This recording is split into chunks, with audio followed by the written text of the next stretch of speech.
सांगलीमध्ये लोकांना आता बदल हवाय अशी प्रतिक्रिया संजय राऊतांनी दिली आहे।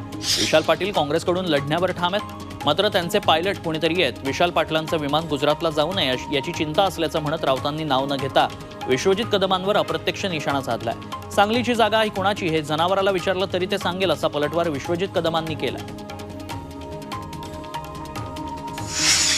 सांगली, भिवंडी आणि मुंबईतील जागेचा तोडगा चर्चा करून काढू। या जागांबाबत काँग्रेस हायकमांड निर्णय घेईल, तो मान्य असेल अशी माहिती महाराष्ट्र काँग्रेस प्रभारी चेन्नीथला यांनी दिली आहे। कोणावरही वैयक्तिक टीका करणं योग्य नाही असं सांगत त्यांनी राऊतांनाही टोला लगावलाय।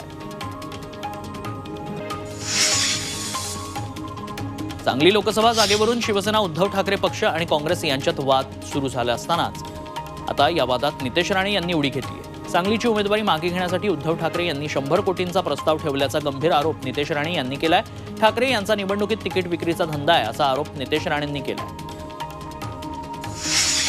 संजय राऊत यांच्या सांगली दौऱ्याच्या पार्श्वभूमीवर काँग्रेस आणि शिवसेनेमध्ये पुन्हा कार्टून वॉर रंगलाय।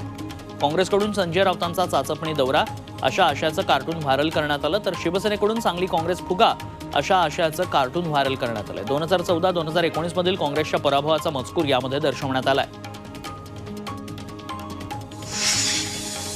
वर्ध्याचे खासदार रामदास तडस यांची सून पूजा तडस लोकसभेच्या रिंगणात उतरली आहे। त्यांनी नामांकन अर्ज दाखल केलाय। माझ्यावर झालेल्या अत्याचाराविरोधात न्याय मागण्यासाठी मी लोकसभा निवडणूक लढणार असल्याची प्रतिक्रिया त्यांनी दिली आहे। लवकरच पत्रकार परिषद घेऊन आपली भूमिका स्पष्ट करणार असल्याचंही त्या म्हणाल्या।